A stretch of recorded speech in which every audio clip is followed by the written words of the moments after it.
Assalamualaikum warahmatullahi wabarakatuh. Halo guys, saya Muhammad Ramdhani. Di sini saya akan memaparkan materi mengenai perkembangan individu dalam konteks pendidikan agama Islam.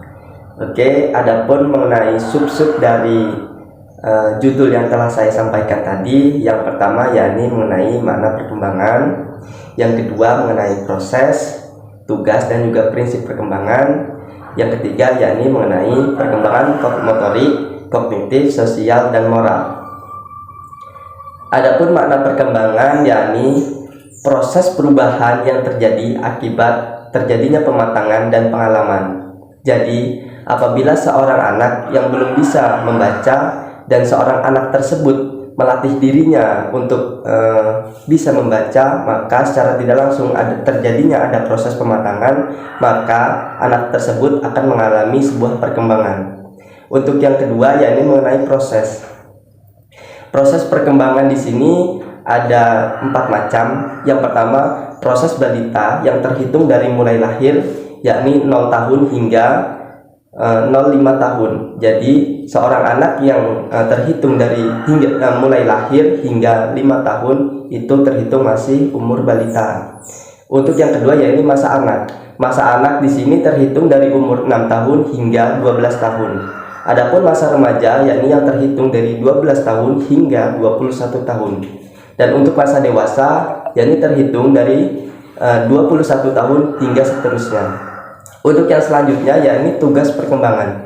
Tugas perkembangan di sini yang dimaksud yakni seseorang anak ataupun seseorang yang mengalami tugasnya dan menjalani tugasnya sesuai dengan umurnya. Dicontohkan, seorang anak itu biasanya masih suka untuk bermain.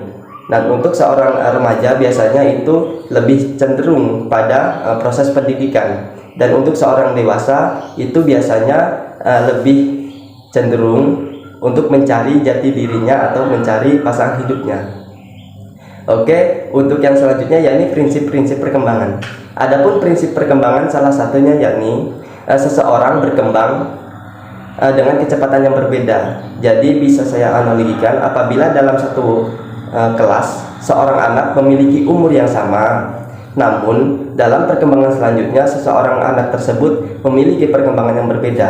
Contoh, si A dapat membaca, si B juga dapat membaca. Namun adanya proses perkembangan, maka si A dapat membaca dengan lancar, namun si B dapat membaca dengan stuck pada awalnya. Itulah yang dinamakan dengan percepatan yang berbeda, kecepatan yang berbeda. Untuk yang selanjutnya yakni perkembangan motorik. Adapun perkembangan motorik yakni perkembangan yang terjadi secara fisik. Adapun perkembangan motorik ini dibedakan menjadi 2. Yang pertama perkembangan motorik kasar, yang kedua perkembangan motorik halus. Adapun perkembangan motorik kasar yakni seperti halnya terjadinya perkembangan pada otot-otot besar seperti yang seorang anak belum bisa berlari, maka secara waktu anak tersebut bisa melakukan hal-hal besar seperti lari, loncat, dan lain sebagainya. Adapun perkembangan motorik halus yakni adanya perkembangan yang terjadi pada otot-otot kecil seperti halnya seorang anak bisa melakukan hal-hal kecil, bisa menulis, menggunting, mengikat tali, dan lain sebagainya. Untuk yang selanjutnya yakni perkembangan kognitif. Perkembangan kognitif yang di sini yang dimaksud yaitu perkembangan secara intelektual. Jadi apabila seorang anak belum bisa menghitung ataupun membaca, maka apabila seorang anak tersebut melatih untuk bisa menghitung membaca, secara perkembangan anak tersebut sudah mengalami perkembangan, sudah bisa menghafal ataupun menulis serta membaca tersebut, maka disebut perkembangan kognitif. Untuk yang selanjutnya yakni perkembangan sosial. Perkembangan sosial yakni seorang anak mampu berinteraksi sosial terhadap sesamanya serta mampu bekerja sama terhadap teman sebayanya dalam dunia pertemanannya. Untuk yang selanjutnya yakni perkembangan moral. Perkembangan moral yakni seorang anak sudah mampu menempatkan dirinya terhadap penyesuaian terhadap ketentuan yang ada di masyarakat. Mungkin itu saja yang dapat saya sampaikan mengenai perkembangan individu dalam konteks pendidikan agama Islam.